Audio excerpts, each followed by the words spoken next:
Hola a todos, bienvenidos a Paredro, el podcast de libros, autores y demás actores del mundo literario. Mi nombre es Camilo Hoyos y les doy la bienvenida a un capítulo que no pretende más que hacer lo que nos gusta hacer, que es ayudar a los lectores a orientarse, a enfrentar, a poder comprender de distintas maneras cuando llegan grandes sucesos en el panorama literario latinoamericano o colombiano, y que más que la reciente adaptación por parte de Rodrigo Prieto y de Netflix de lo que es esa novela Pedro Páramo de Juan Rulfo, novela mexicana, pero que creo que estaremos seguros que es más latinoamericana porque a todos nos habla de una manera misteriosa, a todos nos ha dado murmullos y todos hemos escuchado sus secretos una y otra vez que volvemos a leerla, y sobre todo es una novela que no nos deja de sorprender, entendiendo quizás desde la sorpresa lo que supone un clásico literario, lo que supone una obra que se resiste al paso del tiempo. Pues bien, cuando llegan las adaptaciones, es muy importante que reconozcamos la fuente, y en este caso la novela, el texto.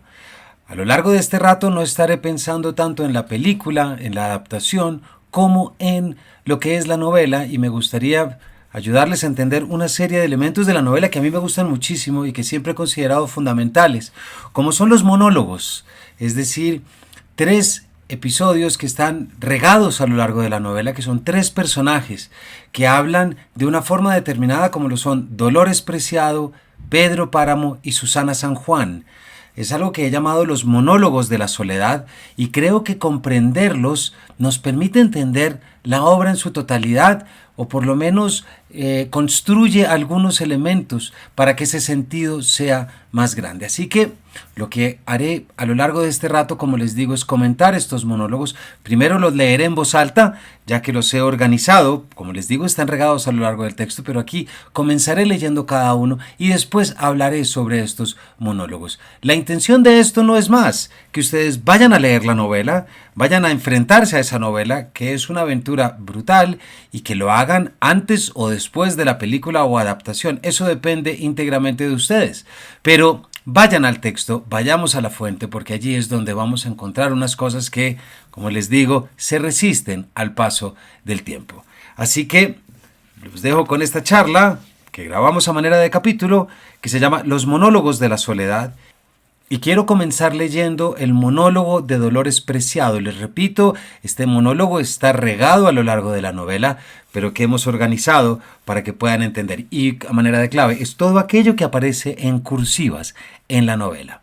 Dice así: sube o baja según se va o se viene. Para el que va, sube. Para el que viene, baja. Hay allí, pasando el puerto de los Colimotes, la vista muy hermosa de una llanura verde, algo amarilla por el maíz maduro. Desde ese lugar se ve Comala, blanqueando la tierra, iluminándola durante la noche. Allá me oirás mejor, estaré más cerca de ti. Encontrarás más cercana la voz de mis recuerdos que la de mi muerte, si es que alguna vez la muerte ha tenido alguna voz. Llanuras verdes, ver subir y bajar el horizonte con el viento que mueve las espigas, el rizar de la tarde con una lluvia de triples rizos, el color de la tierra, el olor de la alfalfa y del pan, un pueblo que huele a miel derramada. No sentir otro sabor sino el del azahar, de los naranjos en la tibieza del tiempo. El abandono en que nos tuvo mi hijo, cóbraselo caro. Todas las madrugadas el pueblo tiembla con el paso de las carretas. Llegan de todas partes, copeteadas de salitre, de mazorcas, de hierba de pará. Rechinan sus ruedas haciendo vibrar las ventanas, despertando a la gente. Es la misma hora en que se abren los hornos y huele a pan recién horneado. Y de pronto puede tronar el cielo, caer la lluvia. Puede venir la primavera. Allá te acostumbrarás a los de repentes, mi hijo. Allá hallarás mi querencia, el lugar que yo quise, donde los sueños me enflaquecieron. Mi pueblo, levantado sobre la llanura, lleno de árboles y de hojas como una alcancía donde hemos guardado nuestros recuerdos. Sentirás que allí uno quisiera vivir para la eternidad. El amanecer, la mañana, el mediodía y la noche, siempre los mismos, pero con la diferencia del aire. Allí, donde el aire cambia el color de las cosas, donde se ventila la vida como si fuera un murmullo, como si fuera un puro murmullo de la vida. He utilizado para esto la edición Ayacucho, que es mi favorita, y este monólogo lo pueden ver regado, como les digo, en los fragmentos 2, 3, 9, 30 y 37 de la novela. La importancia del monólogo de Dolores Preciado radica en que este es el que induce a Juan Preciado a pensar que el Comala al que llegará es un escenario paradisiaco. Por esto es que Dolores y el monólogo de Dolores, y por favor así léanlo, es recuerdo. Es recuerdo puro en el sentido en que no ha sido mediado por un narrador, hasta la muerte de Juan Preciado. La narración de Juan Preciado durante toda la primera parte de la novela está dirigida a Dorotea, como lo verán. Juan le está contando lo que le ha sucedido desde el momento en que llegó. Juan se acuerda de lo que le sucedió en su llegada y es por eso que le cuenta a Dorotea. En otras palabras, Juan se acuerda del momento en que se acordó de lo que su madre le dijo. El recuerdo es puro, ya que el mismo texto así nos lo dice, está en cursivas. Y quizás el mismo hecho de que esté en cursivas marca una diferencia fundamental con el resto de los parlamentos o monólogos de los personajes. Juan, muerto, recuerda lo que le dijo su madre, la viva. El recuerdo, por lo tanto, es vivo. La mejor manera de diferenciarlo del resto es precisamente eso, escribirlo en cursivas. A manera de solución ante la muerte, Dolores le cuenta cómo es Comala en un estilo paradisiaco. Esto es porque está cercana a la muerte. Pero esto no es lo que hace que el monólogo tenga matices de soledad, puesto que para ella la muerte no equivale a la soledad. Como se lo dice al mismo Juan Preciado, allá me oirás mejor, estaré más cerca de ti. Dolores sabe que seguirá hablando con su hijo inclusive después de la muerte, que es lo que precisamente pasa en el fragmento 34. Hablan, mas no se ven. La soledad de los Dolores se matiza en el sentido en que es la única persona que aún cree en ese Comala edénico, en ese paraíso donde la tierra era fértil y las actividades nunca se detenían.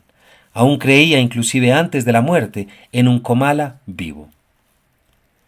Dolores Preciado es un personaje que jamás fue testigo de la muerte de Comala a manos de Pedro Páramo. Ella sale de Comala en el momento en el que el cacique tenía su poder y Comala resplandecía en colores y tierras fértiles. A Dolores le toca el paraíso, pero a Juan le toca el perdido. El hijo va en busca del sueño de la madre para darse cuenta a su llegada de que es un paraíso perdido porque Pedro Páramo lo mató. Es perdido para Dolores, pero no para él, ya que Comala en él jamás tiene una característica paradisiaca. Juan Preciado jamás encuentra su paraíso en la muerte. Los muertos de Comala habitan un presente continuo, de tal manera que cualquier esperanza por un futuro no es una posibilidad, ya que el futuro está sumergido en ese presente continuo. Preciado llega a Comala, que está sobre las brasas de la tierra, en la boca del infierno, como un paraíso perdido. La soledad de Dolores es, digamos, completa, ya que es el único personaje de la obra que aún cree que quien vaya allá presenciará, comillas, la vista muy hermosa de una llanura verde, algo amarilla por el maíz maduro, cierro comillas. De Comala recibimos varios puntos de vista de diversos personajes. Quizás los que son más significativos son los del padre Rentería y de Bartolomé San Juan. El padre Rentería le dice al señor cura de Contla que, comillas, vivimos en una tierra en que todo se da gracias a la providencia, pero todo se da con acidez, estamos condenados a eso, cierro comillas. El padre Rentería no habla de la fertilidad de la tierra de Comala como lo hace Dolores, y por su lado, Bartolomé San Juan le dice a Susana, comillas, hay pueblos que saben a desdicha. Se les conoce con sorber un poco de su aire viejo y entumido, pobre y flaco como todo lo viejo. Este es uno de esos pueblos, Susana, cierro comillas. Estas dos frases se complementan. Los frutos que se dan en Comala saben a desdicha, y esta es la visión general que se tiene en todo momento de Comala. Aunque a pesar del silencio Juan Preciado sienta que Comala está vivo, sabrá no mucho después que es un pueblo donde la desesperanza y la desilusión han acabado con todo. Paso ahora a leer el monólogo de Pedro Páramo, que, debo decir, me parece que es de una poesía insuperable, a pesar de su personaje y a pesar de lo que representa. Pensaba en ti, Susana, en las lomas verdes, cuando volábamos papalotes en la época del aire. Oíamos allá abajo el rumor viviente del pueblo, mientras estábamos encima de él, arriba de la loma, en tanto se nos iba el hilo de cáñamo arrastrado por el viento. Ayúdame, Susana. Y unas manos suaves se apretaban a nuestras manos. Suelta más hilo. El aire nos hacía reír, juntaba la mirada de nuestros ojos, mientras el hilo corría entre los dedos detrás del viento, hasta que se rompía con un leve crujido como si hubiera sido destrozado por las alas de algún pájaro. Y allá arriba, el pájaro de papel caía en maromas arrastrando su cola de hilacho, perdiéndose en el verdor de la tierra. A centenares de metros, encima de todas las nubes, mucho más allá de todo, estás escondida tú, Susana, escondida en la inmensidad de Dios, detrás de su divina providencia, donde yo no puedo alcanzarte ni verte, y a donde no llegan mis palabras. Miraba caer las gotas iluminadas por los relámpagos, y cada vez que respiraba suspiraba, y cada vez que pensaba en ti, Susana. El día que te fuiste entendí que no te volvería a ver. Ibas teñida de rojo por el sol de la tarde, por el crepúsculo ensangrentado del cielo. Sonreías. Dejabas atrás un pueblo del que muchas veces me dijiste: lo quiero por ti, pero lo odio por lo demás, hasta por haber nacido en él. Pensé, no regresará jamás, no volverá nunca. Esperé 30 años a que regresaras, Susana. Esperé a tenerlo todo. No solamente algo, sino todo lo que se pudiera conseguir, de modo que no nos quedara ningún deseo, solo el tuyo, el deseo de ti. ¿Cuántas veces invité a tu padre a que viniera a vivir aquí nuevamente, diciéndole que yo lo necesitaba? Lo hice hasta con engaños. Le ofrecí nombrarlo administrador, con tal de volverte a ver. ¿Y qué me contestó? No hay respuesta, me decía siempre el mandadero. El señor don Bartolomé rompe sus cartas cuando yo se las entrego. Pero por el muchacho supe que te habías casado, y pronto me enteré que te habías quedado viuda y le hacías otra vez compañía a tu padre. El mandadero iba y venía, y siempre regresaba diciéndome: no los encuentro, don Pedro. Me dicen que salieron de mascota, y unos me dicen que para acá y otros que para allá. Y yo: no repares en gastos, búscalos, ni que se los haya tragado la tierra. Hasta que un día vino y me dijo: he repasado toda la sierra indagando el rincón donde se esconde don Bartolomé San Juan, hasta que he dado con él, allá, perdido en un agujero de los montes, viviendo en una covacha hecha de troncos, en el mero lugar donde están las minas abandonadas de la Andrómeda. Ya para entonces soplaban vientos raros. Se decía que había gente levantada en armas. Nos llegaban rumores. Eso fue lo que aventó a tu padre por aquí. No por él, según me dijo en su carta, sino por tu seguridad. Quería traerte a algún lugar habitado. Sentí que se abría el cielo. Tuve ánimos de correr hacia ti, de rodearte de alegría, de llorar. Y lloré, Susana, cuando supe que al fin regresarías. Una mujer que no era de este mundo. Los viejos dormimos poco, casi nunca. A veces apenas si dormitamos, pero sin dejar de pensar. Eso es lo único que me queda por hacer. Hace mucho tiempo que te fuiste, Susana. La luz era igual entonces que ahora, no tan bermeja, pero era la misma pobre luz sin lumbre, envuelta en el paño blanco de la neblina que hay ahora. Era el mismo momento. Yo aquí, junto a la puerta, mirando el amanecer y mirando cuando te ibas, siguiendo el camino del cielo, por donde el cielo comenzaba a abrirse en luces, alejándote cada vez más desteñida entre las sombras de la tierra. Fue la última vez que te vi. Pasaste rozando con tu cuerpo las ramas del paraíso que está en la vereda y te llevaste con tu aire sus últimas hojas. Luego desapareciste. Te dije: regresa, Susana. Había una luna grande en medio del mundo. Se me perdían los ojos mirándote, los rayos de la luna filtrándose sobre tu cara. No me cansaba de ver esa aparición que eras tú, suave, restregada de luna, tu boca bullonada, humedecida, irisada de estrellas, tu cuerpo transparentándose en el agua de la noche. Susana, Susana San Juan. Este monólogo está en los fragmentos 6, 7, 8, 10, 45, 61, 68 y 70 de la novela. Como acaban de escuchar al final del monólogo, Pedro Páramo dice que los viejos dormimos poco, casi nunca, a veces apenas si dormitamos, pero sin dejar de pensar. Eso es lo único que me queda por hacer, pues sabemos de sobra que lo que Pedro Páramo jamás deja de pensar es en Susana San Juan. El monólogo de Pedro Páramo es el que más encontramos a lo largo de la obra. No por eso es el más largo, ya que es el de Susana, es el más largo de los tres. Pero tiene una intensidad al principio de la obra, con un vacío en la mitad y luego en los últimos fragmentos. Esto nos muestra lo que Pedro Páramo dice en su monólogo: lo único que le queda por hacer es pensar. A pesar de encontrar el monólogo distribuido a lo largo de la obra, el fragmento del monólogo que acabo de citar marca la posibilidad de que éste, en su totalidad, sea pensado, mas no pronunciado por Pedro Páramo, antes de su muerte, en el mismo instante en que piensa que todo lo que le queda por hacer es pensar. Y esto lo digo porque el narrador nos describe la soledad en la que Pedro Páramo se encontraba en el momento de incluir esta parte del monólogo. Comillas. Pedro Páramo estaba sentado en un viejo equipal junto a la puerta grande de la media luna, poco antes de que se fuera la última sombra de la noche. Estaba solo, quizá desde hacía 3 horas. No dormía. Se había olvidado del sueño y del tiempo. Cierro comillas.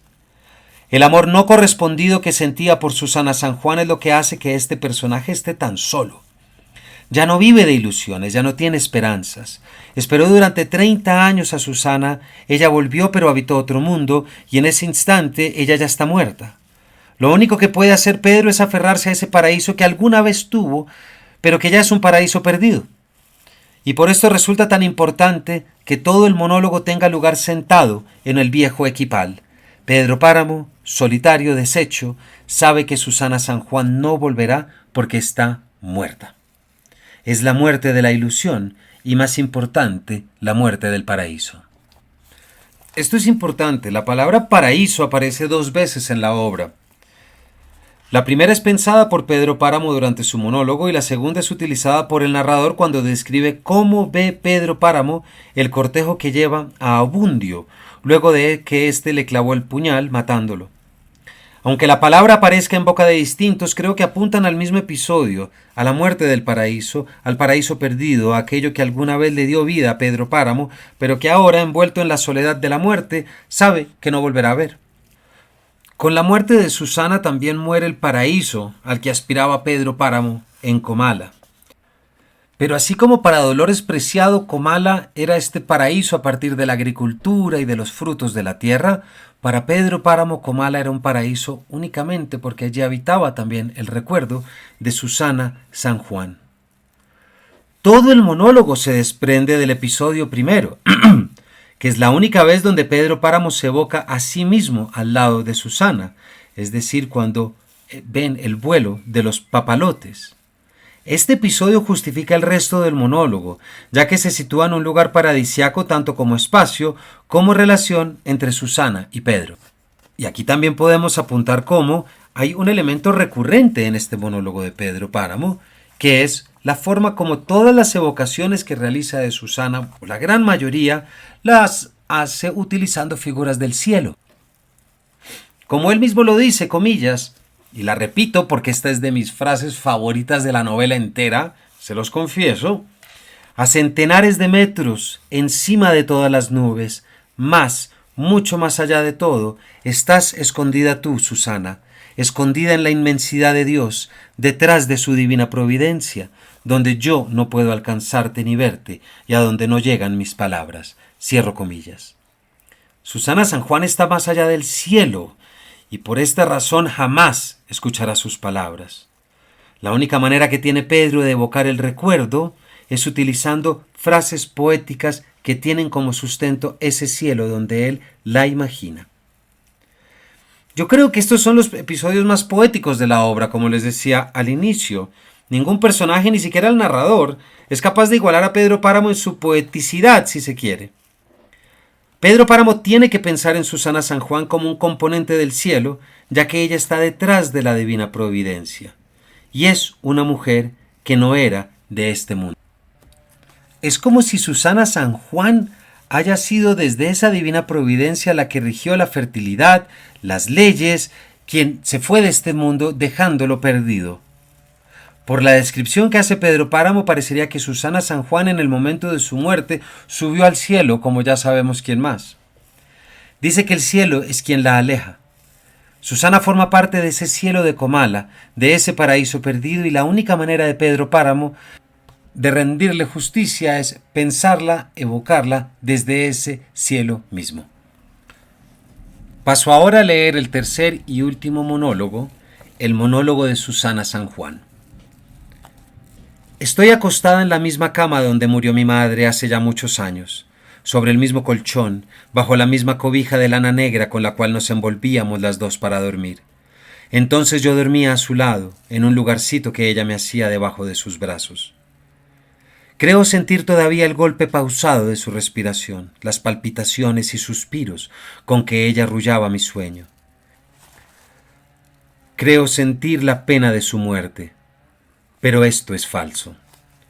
Estoy aquí, boca arriba, pensando en aquel tiempo para olvidar mi soledad.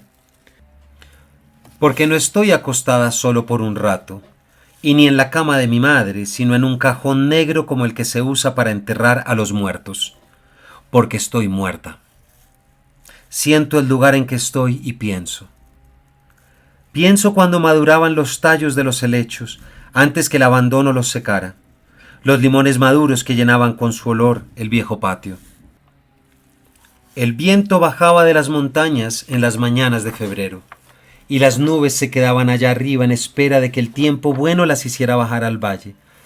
Mientras tanto dejaban vacío el cielo azul, dejaban que la luz cayera en el juego del viento, haciendo círculos sobre la tierra, removiendo el polvo y batiendo las ramas de los naranjos. Y los gorriones reían, picoteaban las hojas que el aire hacía caer y reían, dejaban sus plumas entre las espinas de las ramas y perseguían a las mariposas y reían. Era esa época. En febrero, cuando las mañanas estaban llenas de viento, de gorriones y de luz azul, me acuerdo. Mi madre murió entonces. Que yo debía haber gritado, que mis manos tenían que haberse hecho pedazos estrujando su desesperación. Así hubieras tú querido que fuera. Pero ¿acaso no era alegre esa mañana? Por la puerta abierta entraba el aire, quebrando las guías de la yedra. En mis piernas comenzaba a crecer el vello entre las venas, y mis manos temblaban tibias al tocar mis senos. Los gorriones jugaban. En las lomas se mecían las espigas. Me dio lástima que ella no volviera a ver el juego del viento en los jazmines, que cerrara sus ojos a la luz de los días. ¿Pero por qué iba a llorar? ¿Te acuerdas, Justina? Acomodaste las sillas a lo largo del corredor para que la gente que viniera a verla esperara su turno.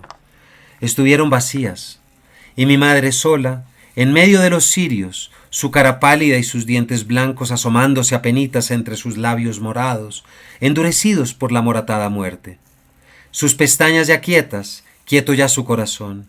Tú y yo allí, rezando rezos interminables, sin que ella oyera nada, sin que tú y yo oyéramos nada, todo perdido en la sonoridad del viento debajo de la noche.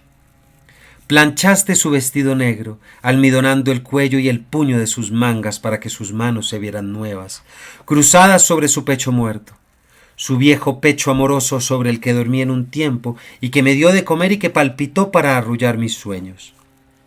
Nadie vino a verla. Así estuvo mejor. La muerte no se reparte como si fuera un bien. Nadie anda en busca de tristezas. Tocaron la aldaba. Tú saliste. Ve tú, te dije. Yo veo borrosa la cara de la gente. Y haz que se vayan. Que vienen por el dinero de las misas gregorianas. Ella no dejó ningún dinero. Díselos, Justina, que no saldrá del purgatorio si no le rezan esas misas. ¿Quiénes son ellos para hacer la justicia, Justina? ¿Dices que estoy loca? Está bien. Y tus sillas se quedaron vacías hasta que fuimos a enterrarla con aquellos hombres alquilados, sudando por un peso ajeno, extraños a cualquier pena.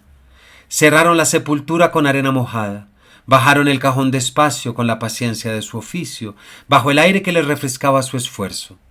Sus ojos fríos, indiferentes, dijeron: es tanto, y tú les pagaste, como quien compra una cosa, desanudando tu pañuelo húmedo de lágrimas, exprimido y vuelto a exprimir y ahora guardando el dinero de los funerales. Y cuando ellos se fueron, te arrodillaste en el lugar donde había quedado su cara y besaste la tierra, y podrías haber abierto un agujero si yo no te hubiera dicho: vámonos, Justina, ella está en otra parte, aquí no hay más que una cosa muerta. Mi cuerpo se sentía a gusto sobre el calor de la arena. Tenía los ojos cerrados, los brazos abiertos, desdobladas las piernas a la brisa del mar. Y el mar allí enfrente lejano, dejando apenas restos de espuma en mis pies al subir la marea. En el mar solo me sé bañar desnuda, le dije. Y él me siguió el primer día, desnudo también, fosforescente al salir del mar. No había gaviotas, solo esos pájaros que les dicen picos feos, que gruñen como si roncaran y que después de que sale el sol desaparecen. Él me siguió el primer día y se sintió solo, a pesar de estar yo allí. Es como si fuera un pico feo, uno más entre todos, me dijo. Me gustas más en las noches, cuando estamos los dos en la misma almohada, bajo las sábanas, en la oscuridad. Y se fue. Volví yo. Volvería siempre. El mar moja mis tobillos y se va, moja mis rodillas, mis muslos, rodea mi cintura con sus brazos suave, da vuelta sobre mis senos, se abraza de mi cuello, aprieta mis hombros. Entonces me hundo en él, entera. Me entrego a él en su fuerte batir, en su suave poseer, sin dejar pedazo. Me gusta bañarme en el mar, le dije, pero él no me comprende. Y al otro día estaba otra vez en el mar, purificándome, entregándome a sus olas. ¿Qué había dicho? Florencio. ¿De cuál Florencio hablaba? ¿Del mío? Oh, ¿por qué no lloré y me anegué entonces en lágrimas para enjugar mis angustias? Señor, tú no existes. Te pedí tu protección para él, que me lo cuidaras. Eso te pedí, pero tú te ocupas nada más de las almas. Y lo que yo quiero de él es su cuerpo, desnudo y caliente de amor, hirviendo de deseos, estrujando el temblor de mis senos y de mis brazos. Mi cuerpo transparente suspendido del suyo, mi cuerpo liviano sostenido y suelto a sus fuerzas. ¿Qué haré ahora con mis labios sin su boca para llenarlos? ¿Qué haré de mis adoloridos labios? Tengo la boca llena de ti, de tu boca, tus labios apretados, duros como si mordieran oprimiendo mis labios. Él me cobijaba entre sus brazos, me daba amor. El anterior monólogo lo pueden encontrar en el fragmento 42 de la obra, en el 53, en el 57 y en el 64. Susana dice: estoy aquí boca arriba pensando en aquel tiempo para olvidar mi soledad. Ya sabemos que está muerta, y desde la muerte evoca ese paraíso perdido que suponía el cuidado materno, pero también Comala en su totalidad.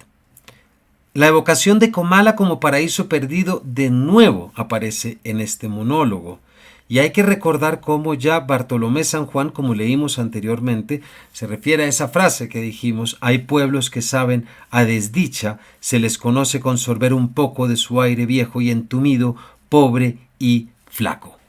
Pero el recuerdo de Comala para Susana tiene dos componentes que lo hace recordarlo de forma paradisiaca y así evocar la soledad que tiene. Por un lado, el cuidado de la madre, quien muere de tisis, ya lo sabemos, pero por el otro, Florencio, es decir, ese personaje que nos trae ese amante y puede traerlo gracias a que Florencio para ella es como ella es para Pedro Páramo. Y aquí también hay un juego entre los dos. Mientras que Pedro Páramo pensaba en Susana como una mujer de otro mundo, más allá de la divina providencia, Susana tenía amores terrenales, es decir, de este mundo, con los cuales se metía al mar y con los cuales había sensualidad. En la descripción del acto sexual entre Florencio y Susana se demuestra ese amor idílico, esa mezcla de carne golpeándose, ese amor espiritual y esa purificación que les otorga el mar. Inmediatamente después de este relato, en la novela, Juan Preciado le cuenta a Dorotea y al lector acerca de la muerte de Florencio, que quizás será lo que haga que Susana deje de creer en la religión, por lo que ella misma dice en el próximo fragmento de su monólogo. La gran queja que le tiene Susana a Dios es que él se fija más en las almas que en los vivos. Estos reclamos que hace Susana son la razón por la cual ella no quiere que el padre Rentería venga a confesarla antes de su muerte. La religión, Dios, le falló dejando morir a Florencio, la única persona por la que Susana sentía amor. Aquí también, con esta muerte, entendemos esa muerte del paraíso, o esa evocación del paraíso perdido que siempre conllevará la soledad. El hecho de que ella lo evoque desde la muerte no es muy distinta a la evocación que hace Pedro Páramo sabiendo que Susana murió. Al contrario de la muerte de la madre, Susana se pregunta por qué jamás lloró. Porque para ella todo residía en Florencio. Como nos dice Octavio Paz en algún momento, en medio de la soledad lo único que podemos hacer es remitirnos a ese paraíso que alguna vez nos dio la vida. Así es que, en medio de esta soledad, Susana evoca a Florencio, lo único que le daba vida, la vida misma que Dios le quitó. Cerramos así esta invitación a la lectura de Pedro Páramo. No hacemos una lectura mítica, tampoco una lectura arquetípica, sino sencillamente dar ciertos espacios dentro de la obra para que ustedes puedan ir a buscar y que de pronto les permita comprender mejor. El matiz de estos personajes es la soledad, lo que los obliga durante su muerte o antes de ella a evocar estos episodios que les brindó alegría. La soledad parece ser que es lo único que tienen a su disposición a través de los recuerdos, y esos recuerdos a su vez acentúan la sensación de soledad. No es más, como les traigo quizás, historia de amores imposibles, por la tierra, por la mujer imposible o por el difunto. Amores que nos recuerdan, en este caso, lo que son los amores perdidos. Muchas gracias por haber escuchado, lean la novela y contesten a la encuesta que encontrarán al finalizar este capítulo. Muchas gracias.